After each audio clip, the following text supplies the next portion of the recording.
The Summer of Psilocytes intro. I left Hip City College after a year of some solid times, but also after a year of great loneliness and insecurity. I still had a few close friends by the time I left, but most of the others turned out to be transient acquaintances at best. Though I had learned a lot through moving between social circles, I also felt that there were missed opportunities that could have gone better if it was a different sample of people my freshman year.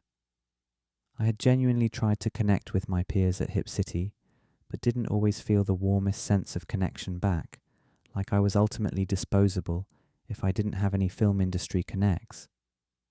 The result was feeling as though I truly didn't belong.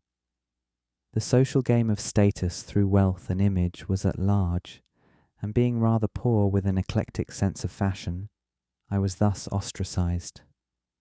I had to believe it was all for the better though, because I had the whole summer ahead of me to capitalize on. If I truly wanted to become proficient in my knowledge of the great unknown before my first semester at Hip Forest University, I needed to have a regimented summer of myco-spawn consumption, I decided. It would surely make up for the low-frequency times of Hip City College. I was bound to encounter more individuals like myself, others who were already fairly seasoned in myco-spawn and DSL and were down to explore the great unknown together. I had to be as ready as possible. Besides, I needed the transformation, the fresh consciousness.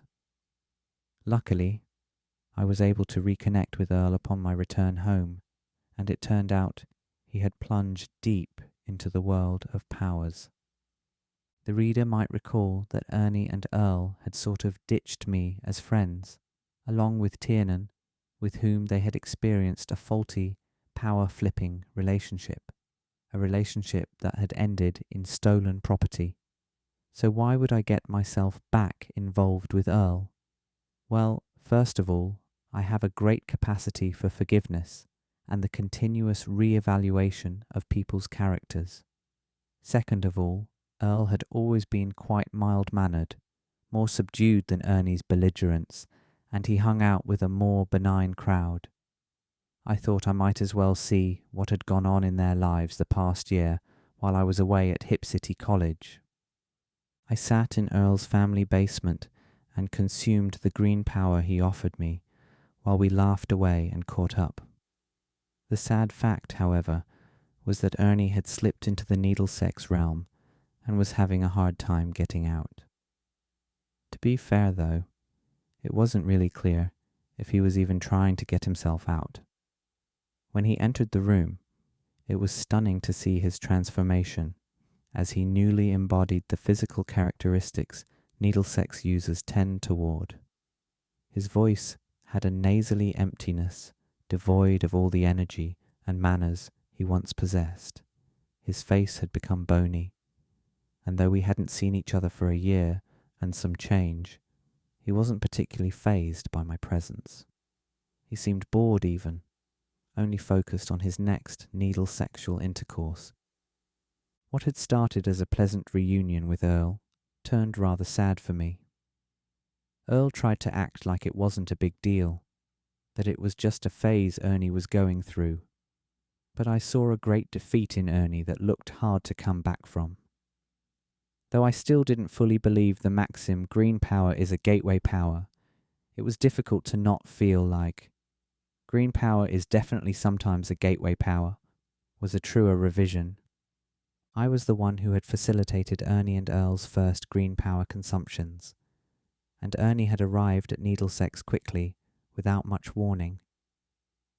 The saving grace was the fact that his twin brother Earl all the while sat before me, more a green power user than ever, still possessing his positive energy and a firm grip on the boundaries of powers. I was sure as hell that he'd never touch the needle sex in light of what happened to his brother. The two of them were not serious consumers of myco-spawn or DSL, unsurprisingly, since those powers have much lower potential for abuse. I'm happy to point out that what started as only green power use for me did expand to a wider variety of power usage, including a few rodeos with Salvarada, a considerable amount of mycosporin consumptions, and an equal amount of DSL connections. I guess there were a couple of solitary experiments with Dharma and the white sands as well, but the fact remains that I retained informed principles and notions of responsibility throughout this power usage.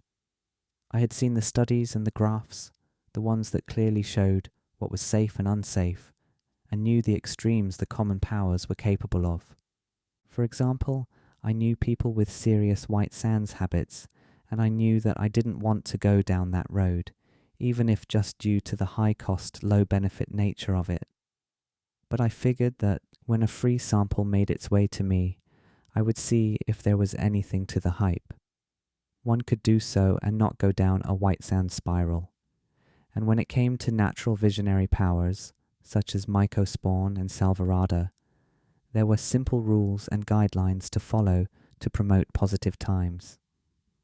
People who are predisposed to use powers as mere escapes from the complexities of life are the types to use green power as their first power, but I like to think there are more amongst us who can establish healthy lines.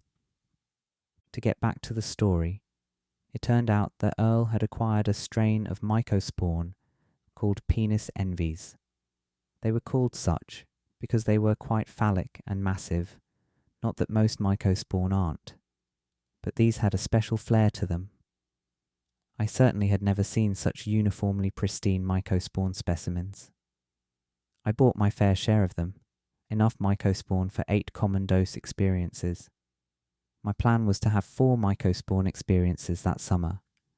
The first one about 80% a common dose, the second one about 120% a common dose, the third one 175% a common dose, and the last one 200%. 200% is what River and I had done together in Rollywood's senior year, the full River spawn experience, so I knew I could handle that dose. I did have a feeling this would be different though, so I began my Summer of Psilocytes.